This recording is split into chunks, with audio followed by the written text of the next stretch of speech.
नमस्कार दोस्तों, आपका हमारे चैनल आओ कहानियाँ सुनने में स्वागत है। तो दोस्तों, आज की हमारी कहानी है पुण्य का दान।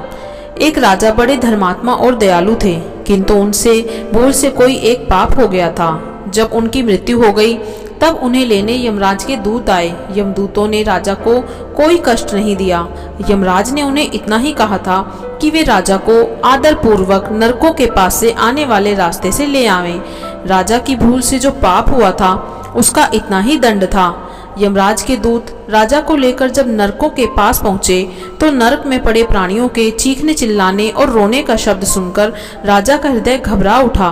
वे वहां से जल्दी जल्दी जाने लगे। इसी समय नरक में पड़े जीवों ने उनसे पुकारकर प्रार्थना की, महाराज आपका कल्याण हो, हम लोगों पर दया करके आप एक घड़ी यहाँ खड़े रहिए। आपके शरीर से लगकर जो हवा यहाँ आ रही है उसके लगने से हम लोगों की जलन और पीड़ा एकदम दूर हो जाती है।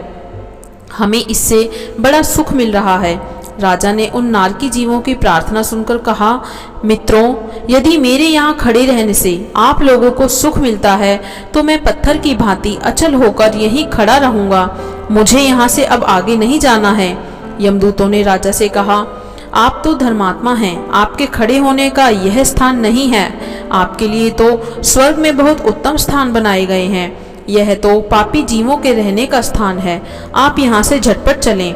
राजा ने कहा, मुझे स्वर्ग नहीं चाहिए। भूखे प्यासे रहना और नरक की आग में जलते रहना मुझे बहुत अच्छा लगेगा यदि अकेले मेरे दुख उठाने से इन सब लोगों को सुख मिले। प्राणियों की रक्षा करना और उन्हें सुखी करने में जो सुख है वैसा सुख तो स्वर्ग या ब्रह्मलोक में भी नहीं है। उसी समय वहां धर्मराज तथा इंद्र आए। धर्मराज ने कहा, राजन, मैं आपको स्वर्ग ले जाने के लिए आया हूँ, अब आप चलें। राजा ने कहा, जब तक ये नरक में पड़े जीव इस कष्ट से नहीं छूटेंगे मैं यहाँ से कहीं नहीं जाऊंगा।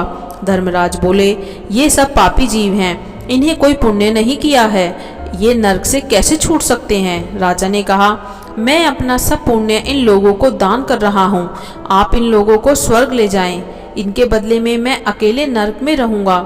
राजा की बात सुनकर देवराज इंद्र ने कहा, आपके पुण्य को पाकर नरक के प्राणी दुखों से छूट गए हैं। देखिए, ये लोग अब स्वर्ग जा रहे हैं, अब आप भी स्वर्ग चलिए। राजा ने कहा, मैंने तो अपना सब पुण्य दान कर दिया, अब आप मुझे स्वर्ग में चलने को क्यों कहते हैं। देवराज हंसकर बोले, दान करने से वस्तु घटती नहीं है, बढ़ जाती है। आपने इतने पुण्यों का दान किया है, यह दान उन सबसे बड़ा पुण्य हो गया है। अब आप हमारे साथ पधारें। दुखी प्राणियों पर दया करने से ये नरेश अनंत काल तक स्वर्ग में सुख को भोगते रहे। तो दोस्तों, ये थी हमारी आज की कहानी। आशा करती हूँ आपको पसंद आएगी। पसंद आए तो प्लीज़ लाइक करना ना भूलें। और भी ऐसी ही मोटिवेशनल और पौराणिक कथाएं सुनने के लिए हमारे चैनल को प्लीज़ लाइक करें, शेयर करें और सब्सक्राइब करें। Thanks for watching.